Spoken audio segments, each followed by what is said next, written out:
تم اقرار کرتے ہو کہ اللہ اور ہر چیز کا مالک ہے، اس کے کیا معنی؟ اس کے معنی یہ ہیں کہ تمہاری جان تمہاری اپنی نہیں، خدا کی ملک ہے، تمہارے ہاتھ اپنے نہیں، تمہاری آنکھیں اور تمہارے کان اور تمہارے جسم کا کوئی عضو تمہارا اپنا نہیں، یہ زمینیں جن کو تم جوتتے ہو، یہ جانور جن سے تم خدمت لیتے ہو، یہ مال اسباب جن سے تم فائدہ اٹھاتے ہو، ان میں سے بھی کوئی چیز تمہاری نہیں، ہر چیز خدا کی ملک ہے اور خدا کی طرف سے عطیے کے طور پر تمہیں ملی۔ اس بات کا اقرار کرنے کے بعد تمہیں یہ کہنے کا کیا حق ہے کہ جان میری ہے، جسم میرا ہے، مال میرا ہے اور فلاں چیز میری ہے؟ دوسرے کو مالک کہنا اور پھر اس کی چیز کو اپنی قرار دینا بالکل ایک لغو بات ہے۔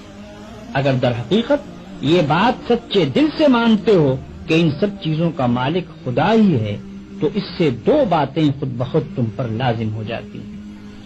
ایک یہ کہ جب مالک خدا ہے اور اس نے اپنی ملکیت امانت کے طور پر تمہارے حوالے کی ہے تو جس طرح مالک کہتا ہے اسی طرح ان چیزوں سے کام لینا چاہیے۔ اس کی مرضی کے خلاف ان سے کام لیتے ہو تو دھوکہ بازی کرتے ہو، تم اپنے ان ہاتھوں اور پاؤں کو بھی اس کی پسند کے خلاف ہلانے کا حق نہیں رکھتے، تم ان آنکھوں سے بھی اس کی مرضی کے خلاف دیکھنے کا کام نہیں لے سکتے، تم کو اس پیٹ میں بھی کوئی ایسی چیز ڈالنے کا حق نہیں ہے جو اس کی مرضی کے خلاف ہو، تمہیں ان زمینوں اور ان جائیدادوں پر بھی مالک کے منشا کے خلاف کوئی حق حاصل نہیں ہے۔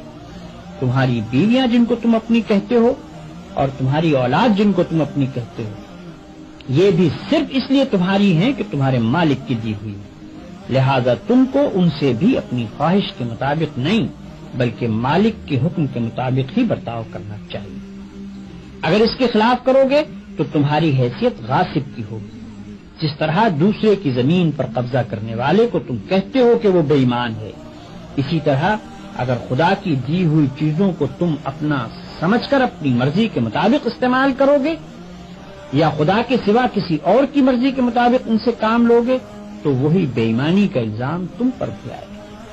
اگر مالک کی مرضی کے مطابق کام کرنے میں کوئی نقصان ہوتا ہے تو ہوا کرے، جان جاتی ہے تو جائے، ہاتھ پاؤں ٹوٹتے ہیں تو ٹوٹیں، اولاد کا نقصان ہوتا ہے تو ہو، مال و جائیداد برباد ہو تو ہوا کرے، تمہیں کیوں غم ہو؟